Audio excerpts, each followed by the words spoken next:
যে মুজিবকে ওখানে মুজিবের বাসায় মারার কোনো প্ল্যান ছিল না, বা অন্য লোককে মারার কোনো প্ল্যান ছিল না। প্ল্যান ছিল মুজিবকে ওখান থেকে অ্যারেস্ট করে নিয়ে এসে তারপরে সরোয়ার্দী উদ্যানে তখন আমাদের মিলিটারি ক্যাম্প ছিল, ওখানে একটা সামারি কোর্ট মার্শাল করে আলটিমেটলি মুজিবকে যেতে হতো ওখানে, করে হলে তাকে মানে সামারি কোর্ট মার্শাল করে তাকে এক্সিকিউটিং করে, what ever it is, that was the plan. বাসায় নয়।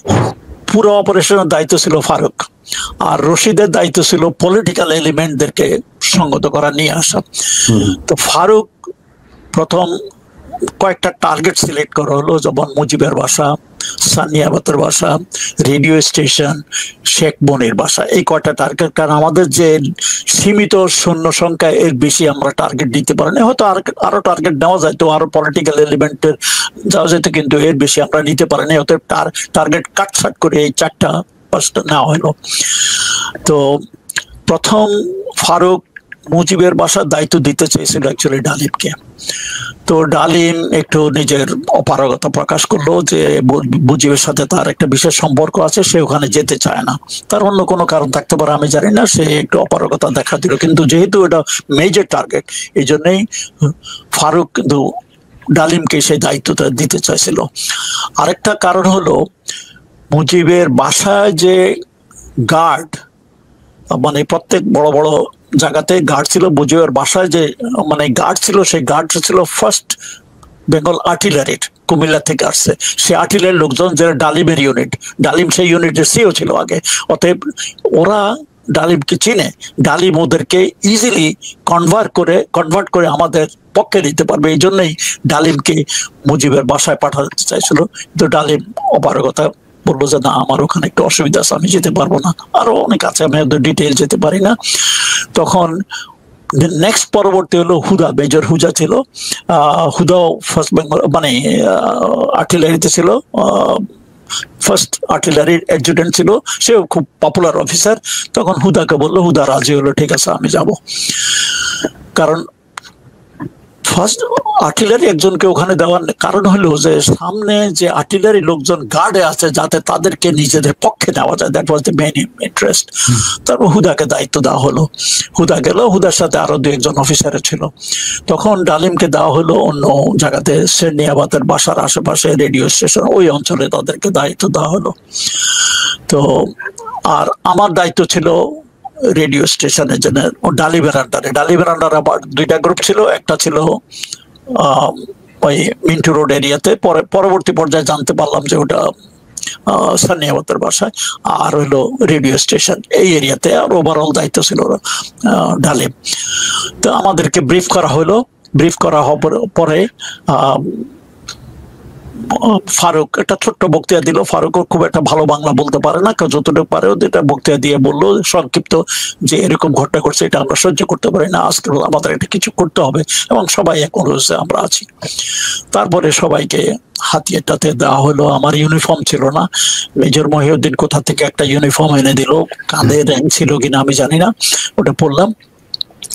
তারপরে আমরা সব রেডি হয়ে, অনেক কাহিনী আছে, অত লম্বা চড়া কাহিনীতে আমি যেতে চাই না।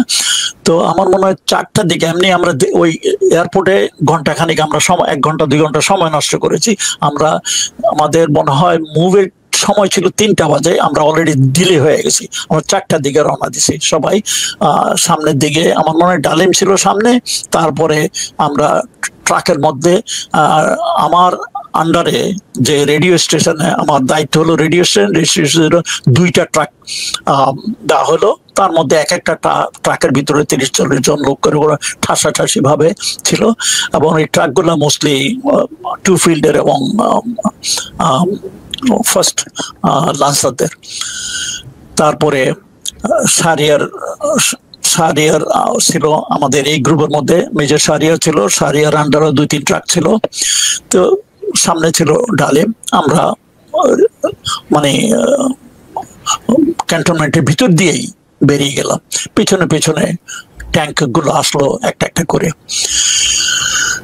অনেক কাহিনী আছে, এটা আমার ডিটেল যেতে চাই না। আবার কোনো বাধা বিপত্তি আমরা পাই নাই। আমরা ভাবছিলাম হয়তো বাধা বিপত্তি আসবে, কিন্তু কিছু হয় নাই। কারণ সবাই একটু আশ্চর্য যে এটা কেন যাচ্ছে, কোথায় যাচ্ছে। আরেকটা জিনিস হলো, সেদিন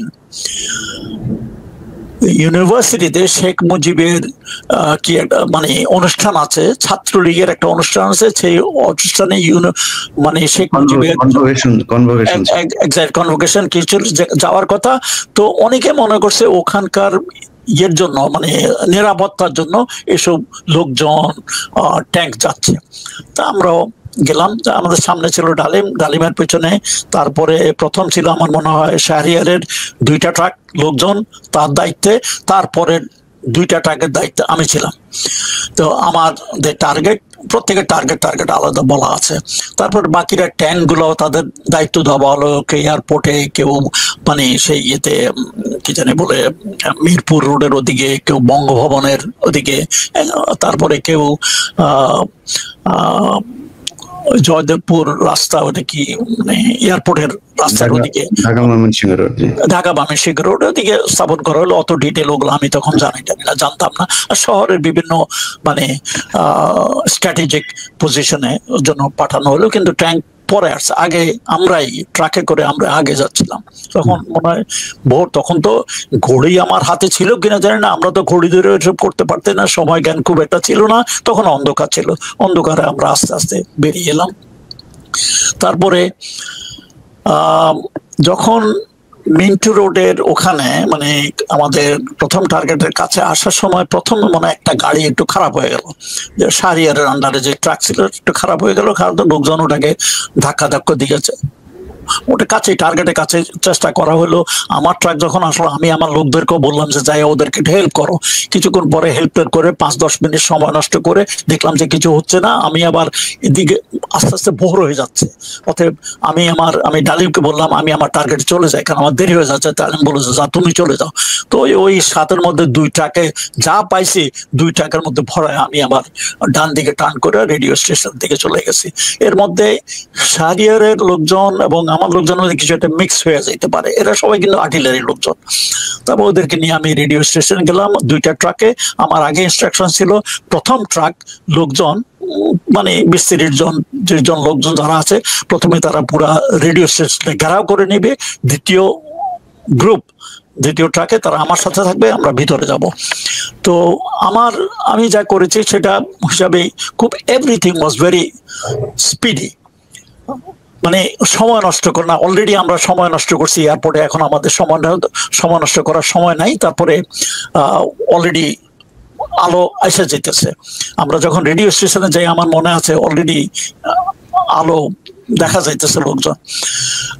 আমি যখন আমার লোকজনকে নিয়ে রেডিও স্টেশনের সামনে গেলাম তখন ওখানে এমওডিসির বা পুলিশের কিছু গার্ড ছিল 7-8 জন। ওরা তো অ্যাকচুয়ালি ভয়, মিলিটারি দেখে ভয়ে কেঁপে গেছে। আমি ওদেরকে যাবেন, তোমাদের কোনো ভয়ের কারণ নাই, মিলিটারি হ্যাজ টেকেন ওভার। ওদের থেকে হাতিয়ারগুলো আমার একজনকে বললাম হাতিয়ারগুলো নিয়ে নাম, ওদেরকে একটা রুমের মধ্যে নিয়ে বসে রাখলাম। ওরা তো একবারে অ্যাকচুয়ালি খুব ভয় কাঁপতেছিল, যে তোমাদের কোনো চিন্তার কারণ নাই, তোমরা আরামে বসে থাকো। সামনে একজন গার্ড রাখে দিলাম। তো আমার লোকজন দিয়ে আমি ভিতরে গেলাম।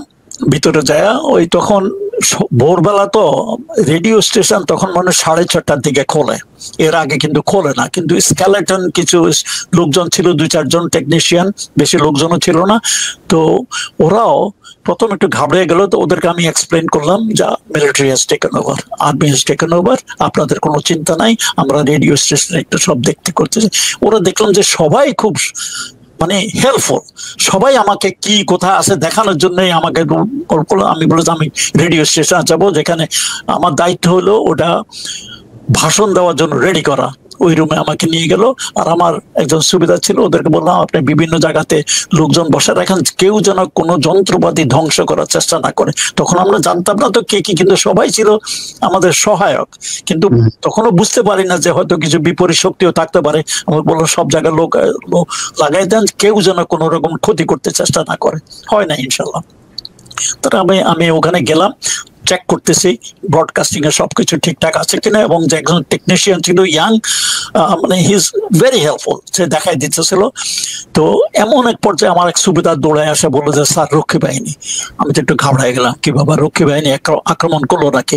কারণ ওর রক্ষী বাহিনী একটা ট্রাক যাইতেছিল, আমরা তাকে মানে ঘেরাও করে রেখে দিছি। ভালো করছো।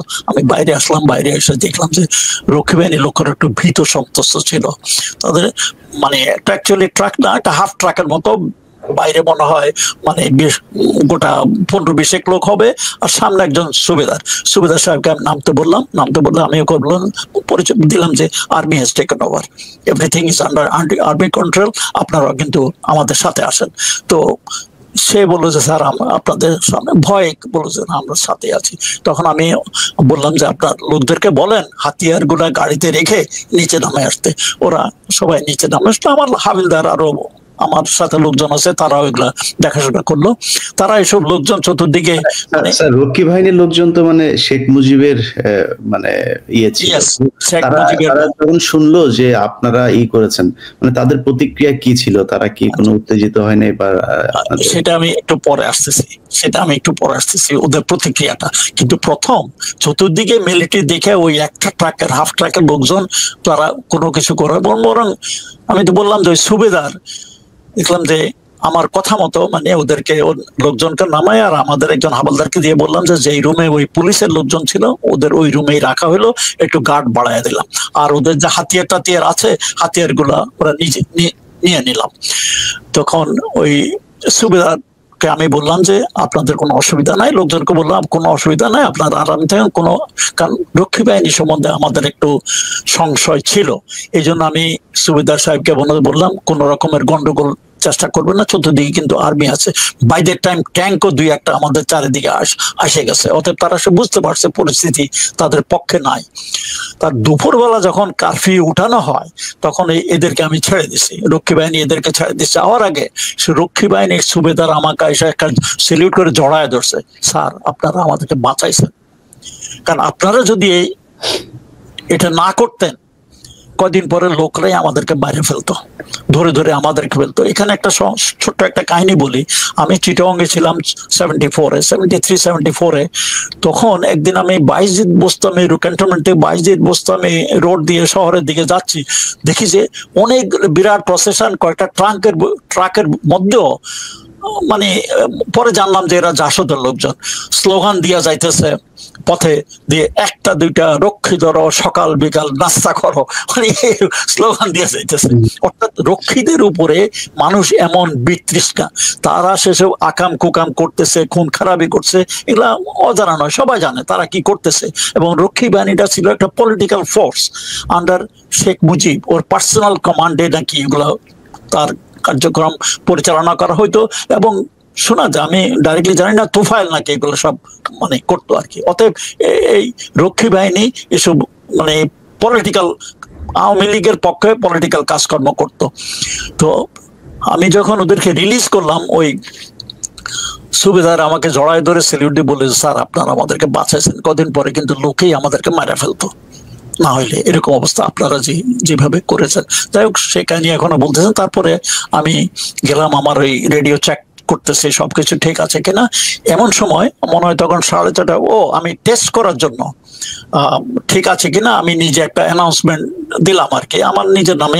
আমি মেজর রাশেদ বলছি, দেশ সামরিক বাহিনী কন্ট্রোলে আছে এবং দেশে কারফিউ আছে, এসব কিছু একটা বললাম আর কি। লোকজনকে বললাম আপনারা আমাদেরকে মানে আমাদের সহযোগিতা করবেন আশা করি।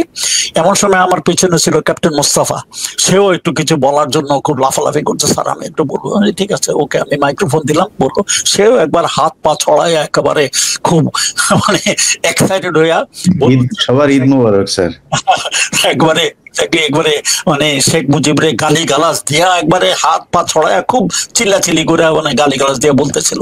এমন সময় পিছনে থেকে একজন টেকনিশিয়ান আসে বললো যে, স্যার আপনারা যে এই যে এখন যে ব্রডকাস্ট করতেছেন এটা কিন্তু বেশি দূরে যাচ্ছে না, এটা ওই মানে রেডিও স্টেশনের আশেপাশে 2-4 মাইলের বাইরে যাচ্ছে না, কারণ আমাদের যে মেইন ট্রান্সমিটার মহাকালীতে ওটা কিন্তু এখনো বন্ধ, ওটা না ওপেন না করলে এটা সারা বাংলাদেশে যাবে না।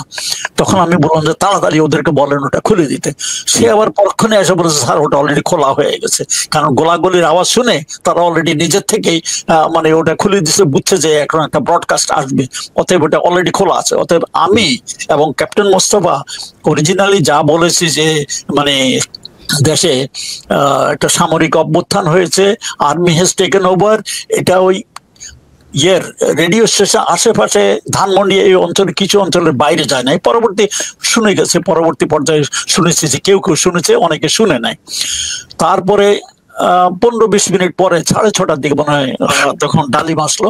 ডালিম হন্তদন্ত ঘামাইতে ঘামাইতে আসে একেবারে জিপের থেকে লাফ দিয়ে নেমে রাশেদ কোথায় আমাকে খুঁজতে খুঁজতে আমার কাছে আসলো। একেবারে সে তো খুশি ঘামাইতেছে, কারণ তখন অগাস্ট মাস তো, হাত আঙুল দিয়ে উঠায় বলছে উই হ্যাভ ডান ইট। এবার আমাকে জড়ায় ধরে বললো যে we have done it, we have done it. তো আমি বুঝলাম যে মিস্টার সাকসেসফুল, অর্থাৎ ডালিম এখানে আসার আগে সে খোঁজ খবর নিয়ে আসছে, হয়তো মুজিবের বাসায় গেছিল, যা জানছে যে that target has been neutralised. তারপর অন্যান্য যেসব টার্গেট ছিল সেই অঞ্চলে এমনিও radio station, Mintu road area, সানিয়াবাতের বাসা, এসব পুরো এরিয়ার দায়িত্ব, ওভারঅল দায়িত্ব তার ছিল। আচ্ছা, টার্গেট মানে কি? মানে আপনাদের কি এই মানে পিনাকিদার ভাষায় বলি যে এই যে শেখ মুজিবের পরিবারকে জয় বাংলা করে দেওয়ার মানে পরিকল্পনাই ছিল নাকি? পরিকল্পনাটা কি ছিল? টার্গেট বলতে আমি বলি এটা আর্মির ভাষা হইলো আমাদেরকে কোথায় কোথায় কার কি দায়িত্ব সেটাই। যেমন মুজিবের বাসা একটা, সানিয়াবাতের বাসা একটা, শেখ মুনির বাসা একটা, রেডিও স্টেশন একটা। কিন্তু আগের দিন বিকেল থেকে যে পরের দিন পর্যন্ত আপনারা যে পরিকল্পনা করলেন, এই পরিকল্পনায় সব শেষ তো আপনাদেরকে একটা ব্রিফিং করা হয়েছিল, সেখানে বলা হয়েছিল যে শেখ মুজিবের পরিবারকে যে হত্যা করা হবে, এই ধরনের কোনো পরিকল্পনা ছিল কিনা? না, এরকম কোনো পরিকল্পনা হয় নাই। এক্স্যাক্টলি ফ্র্যাঙ্কলি স্পিকিং কোনো ওরকম ধরনের ব্রিফিংও করা হয়নি। সময় আমাদের কাছে ছিল না, we ran out of time. কারণ 1 ঘন্টা 2 ঘন্টা আমরা অলরেডি নষ্ট করেছি 16 বেঙ্গলের অপেক্ষায়, 16 বেঙ্গল আসে নাই। অতএব আমাদের কাছে সময় ছিল না। ছোট্ট একটা বক্তৃতা ফারুক দিয়েছে তার লান্সারের ওখানে, অতটুকু অত ডিটেল বলে নাই। সে বলছে তোমাদের কমান্ডাররা তোমাদেরকে ডিটেল বলবে, আমি অত ডিটেলে যেতে চাই না। মুজিবের ভাগ্য কি হবে এই নিয়েও একটু কিছু হয়তো আলাপ আলোচনা হয়েছে। আরেকটা জিনিস হলো কি, আমি পূর্ব আলোচনায় আমি ছিলাম না, অথবা আমি ডিটেল জানি না মুজিবের ভাগ্য নিয়ে কি হবে, আমি অত জানি না। তো রশিদ কিছুদিন আগে জিল্লুর রহমানের কাছে তার একটা ইন্টারভিউ দিছে। এই ইন্টারভিউটা কিন্তু 15-20 বছর আগে রেকর্ড করা, এটা রিসেন্টলি রিলিজ হয়েছে। রশিদের কথা মতে যে মুজিবকে ওখানে মুজিবের বাসায় মারার কোনো প্ল্যান ছিল না, বা অন্য লোককে মারার কোনো প্ল্যান ছিল না। প্ল্যান ছিল মুজিবকে ওখান থেকে অ্যারেস্ট করে নিয়ে এসে তারপরে সরোয়ার্দী উদ্যানে তখন আমাদের মিলিটারি ক্যাম্প ছিল, ওখানে একটা সামারি কোর্ট মার্শাল করে আলটিমেটলি মুজিবকে যেতে হতো। ওখানে করে হলে তাকে মানে সামারি কোর্ট মার্শাল করে তাকে এক্সিকিউটিং করে, what ever it is, that was the plan, বাসায় নয়। এটা হলো রশিদের কথা। এবং রশিদের কথা হলো রশিদ ফারুক কিন্তু অরিজিনাল প্ল্যানার, তারা ডিটেল জানে। অতএব রশিদ যদি এটা বলে থাকে এটা সত্য হতে পারে। যাই হোক, আমার মনে হয় না মুজিবকে ওখানে মারার কোনো প্ল্যান ছিল। তবে তখনও জানতাম না, আর আমি ওখানে তো ছিলামই না। অতএব পরবর্তী পর্যায়ে জানতে পারছি যে কি ছিল। আর ওখানে ওই মেজর হুদা ছিল, মেজর হুদা একটা স্টেটমেন্ট দিয়েছে কর্নেল এম এ হামিদের কাছে, তার বইতে আছে। সেই বইয়ের মানে স্টেটমেন্টটা আমার এই বই যেটা আমি লিখেছি, দেখা যায় কিনা,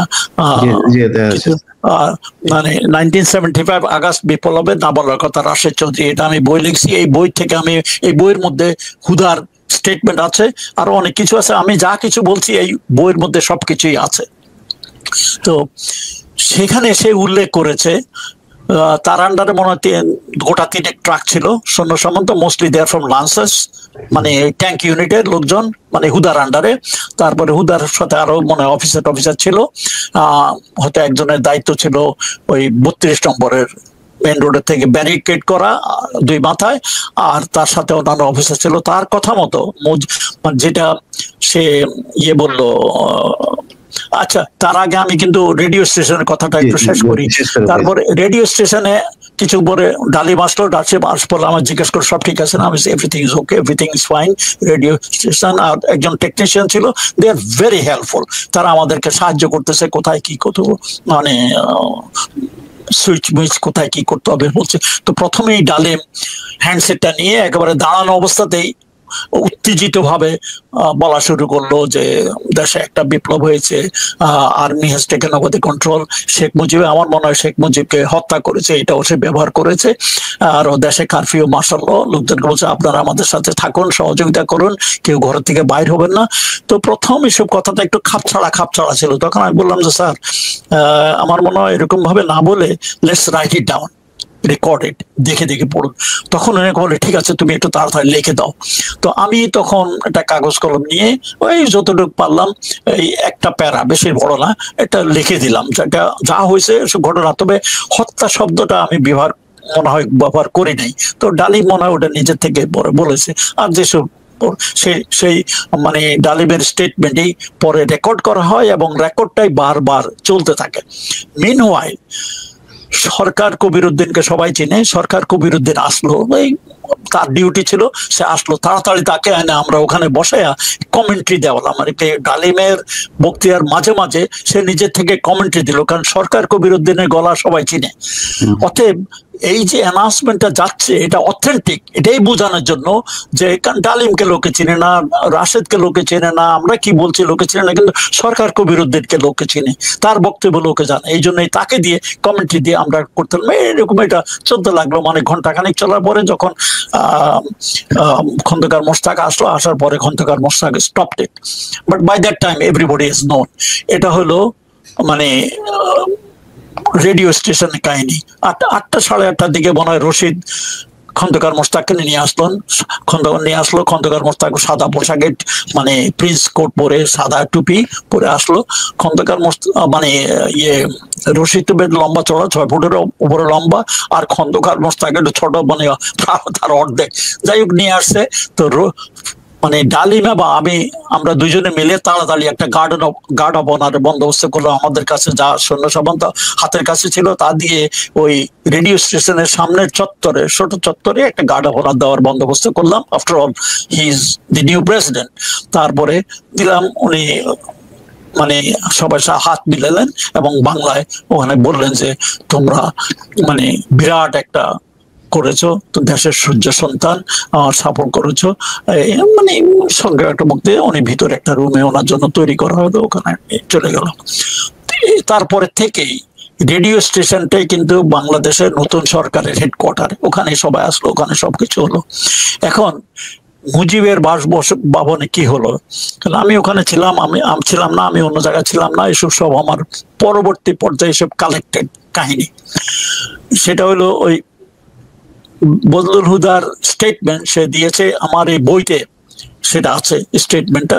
সেই স্টেটমেন্ট মধ্যে সে বলেছে যে সে সৈন্য সামন্ত নিয়ে তখনও ভোর হবে সে প্রথমে বাড়ির কাছে আসে নাই, দূরে রেখে সে ওদেরকে থাকতে বললে, বিকজ হিজ ফার্স্ট ডিউটি ওয়াজ সামনে যে গার্ড রেজিমেন্ট আছে মুজিবের, সেই গার্ড রেজিমেন্ট লোকজন কিন্তু তারই প্রাক্তন ইউনিটের, ফার্স্ট বেঙ্গল আর্টিলারি থেকে আসছে, কুমিল্লার থেকে। তখনকার দিনে নিয়ম ছিল মিলিটারির এক এক ইউনিট এক এক মাসে এই গার্ড ডিউটি করবে। সেটা মুজিবের বাসা, বঙ্গভবন আর বিভিন্ন ইম্পর্টেন্ট জায়গাগুলোতে দেখো। তখন ওই মুজিবের বাসার দায়িত্ব ছিল ফার্স্ট ফিল্ড আর্টিলারির রেসপন্সিবিলিটি। এই আর্টিলারির কমান্ডার ডালিম ছিল এককালে, আগে পাশা ছিল, তারপর ডালিম। আর ওই ইউনিটের অ্যাডজুটেন্ট ছিল বজলুল হুদা। এরা সবাই কিন্তু খুব পপুলার অফিসার, সবাই তাদের মানে ইউনিটের সবাই তাদেরকে চেনে।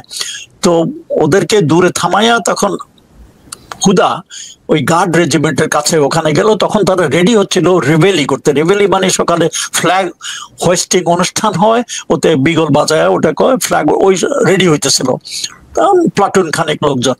তো হুদা আস্তে আস্তে ওখানে গিয়ে ওদেরকে, এগুলো আমি সব বলতেছি হুদার কাহিনীর থেকে, যে স্টেটমেন্ট সে দিয়েছে আমার বইতে আছে।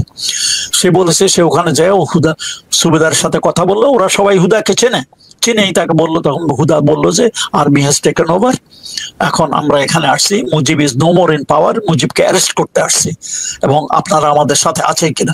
এক বাক্যে সবাই বললো স্যার আমরা আছি আপনাদের সাথে। তো হুদাকে বললো যে ঠিক আছে আপনারা রেডি থাকুন, কিন্তু কেউ যেন মানে এখনো 32 নম্বর ঘরের ভিতরে কেউ যেন না ঢুকতে পারে, এটা আমরা দেখে লাগবে। কিন্তু এই হুদা বলছে আমি একটু আমার সৈন্য সামন্ত নিয়ে আসি এবং LMG বিভিন্ন জায়গাতে আমি বসাবো, সেগুলো ঠিক করে আসি। মিনওয়াইল ওই লান্সারের লোকজন আয়সা তারা ভিতরে ঘরের ভিতরে ঢোকার জন্য মানে ইয়ে করতেছে।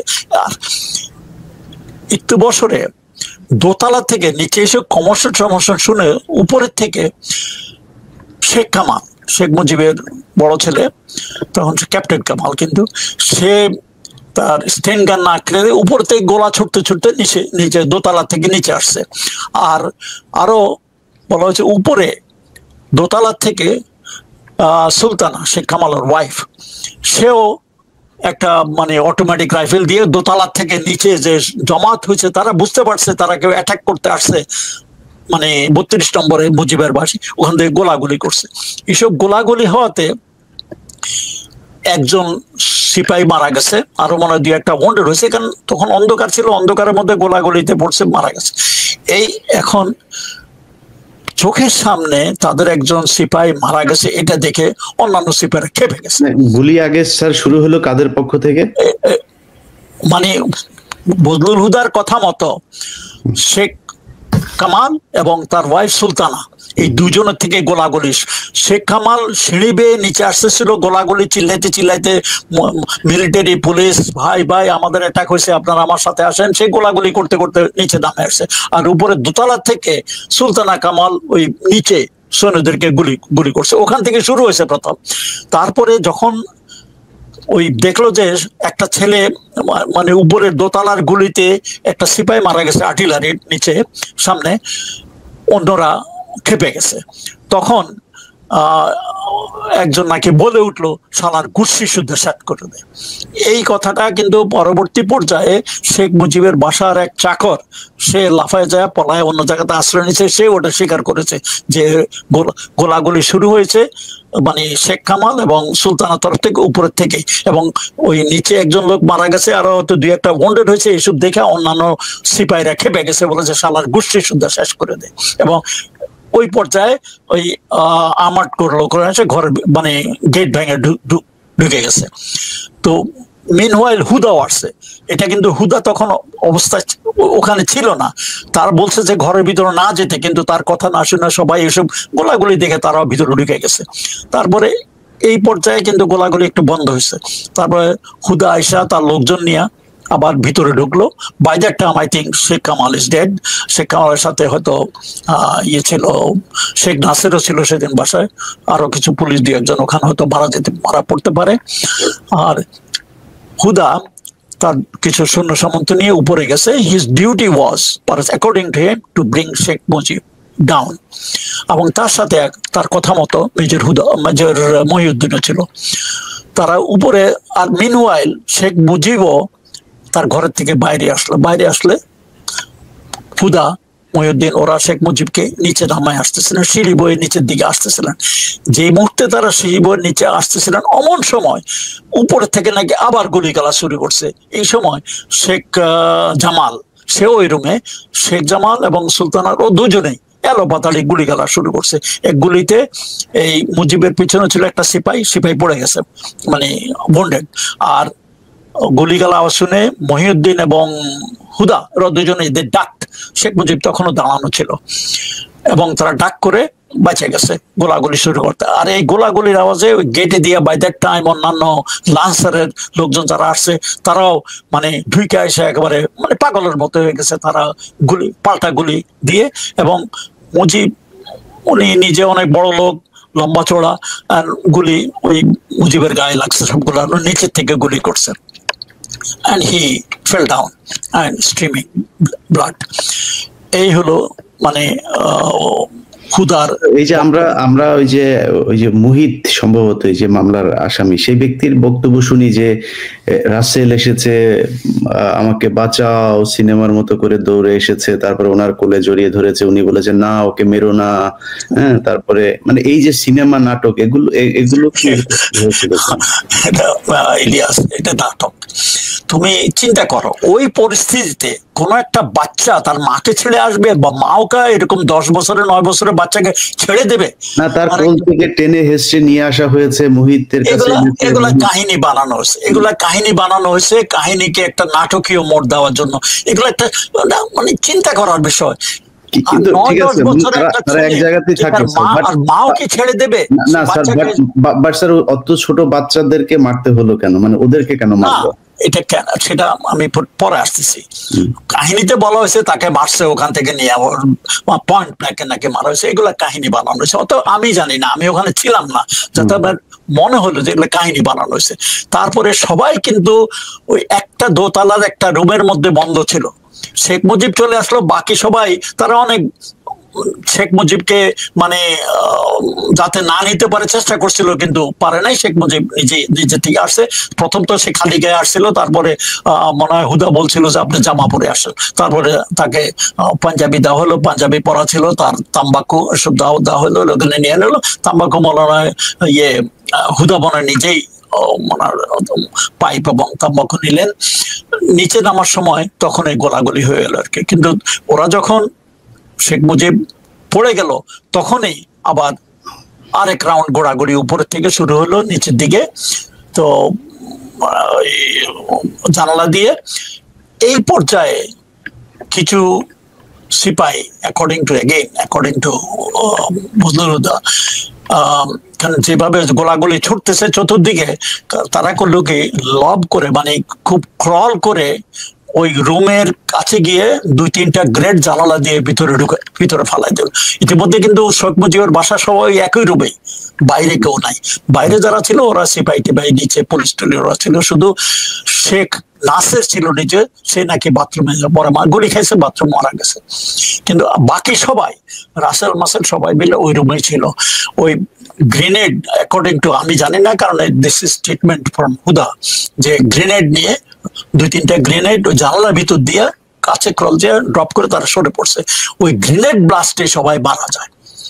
এই মানে পরিবার সবাই এক জায়গাতে ছিল, ওখানেই ছিল, এবং সবাই এক রুমেই সবাইকে মারা যায়। রাসেল নিচে বসে নাই, অন্য কাউ, শুধু শেখ কামাল নিচে মারা গেছে, বাকি সবাই ওই রুমে ওই গ্রেনেড ব্লাস্টে মারা যায়।